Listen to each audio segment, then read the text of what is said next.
ഛത്തീസ്ഗഡിൽ മാവോയിസ്റ്റ് വേട്ട. നാരായൺപൂർ ജില്ലയിൽ 26 പേരെയാണ് സുരക്ഷാ സേന വധിച്ചത്. ഒരു ജവാൻ വീരമൃത്യു വരിച്ചു. രഹസ്യവിവരത്തിന്റെ അടിസ്ഥാനത്തിലാണ് സുരക്ഷാ സേന തിരച്ചിൽ ആരംഭിച്ചത്. പ്രദേശത്ത് ഏറ്റുമുട്ടൽ തുടരുകയാണ്. ജിഷ്ണു കൃഷ്ണൻ ചേരുന്ന വിവരങ്ങളുമായി. ജിഷ്ണു, നക്സൽ രഹിതമാക്കാൻ ഒരുങ്ങുകയാണ്. അതിന്റെ ഭാഗമാണ് ഈ മാവോയിസ്റ്റ് വേട്ടയെല്ലാം. ഛത്തീസ്ഗഡിൽ നാരായൺപൂരിൽ നടന്നത് എന്താണ്?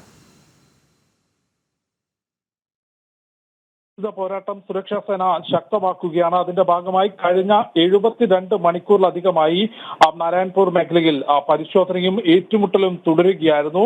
26 കമ്മ്യൂണിസ്റ്റ് ഭീകരരെ ഇതിനോടകം വധിച്ചു എന്നുള്ളതാണ് ഇപ്പോൾ സുരക്ഷാ ഉദ്യോഗസ്ഥർ അറിയിച്ചിട്ടുള്ളത്. മേഖലയിൽ ഇപ്പോഴും ഏറ്റുമുട്ടലും പരിശോധനയും തുടരുന്നുണ്ട്. കൂടാതെ മറ്റു മേഖലകളിലും സുക്മ ഉൾപ്പെടെയുള്ള മേഖലകളിലും സമാനമായിട്ടുള്ള പരിശോധന നടത്തുന്നുണ്ട് എന്നാണ് DGP അറിയിച്ചിട്ടുള്ളത്. നേരത്തെ ഈ ബസ്തർ വനമേഖലയിൽ മാവോയിസ്റ്റ് ഭീകരർ ആയുധവുമായി തമ്പടിച്ചിട്ടുണ്ടെന്ന രഹസ്യ വിവരത്തിന്റെ അടിസ്ഥാനത്തിലായിരുന്നു ഛത്തീസ്ഗഡ് പോലീസിന്റെ സ്പെഷ്യൽ ടാസ്ക് ഫോഴ്സും കൂടാതെ CRPFന്റെയും കോബ്ര യൂണിറ്റും പരിശോധന നടത്തിയത്. ആ പരിശോധന ഏറ്റുമുട്ടൽ കലാശിക്കുകയായിരുന്നു.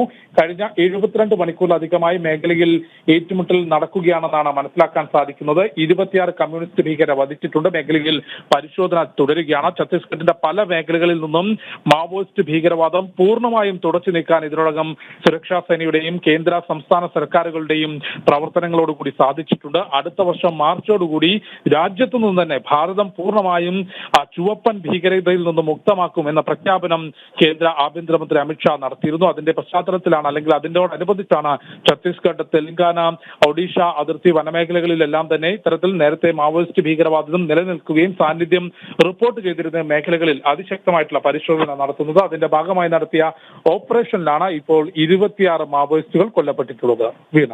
ഓക്കെ, ശരി ജിഷ്ണു.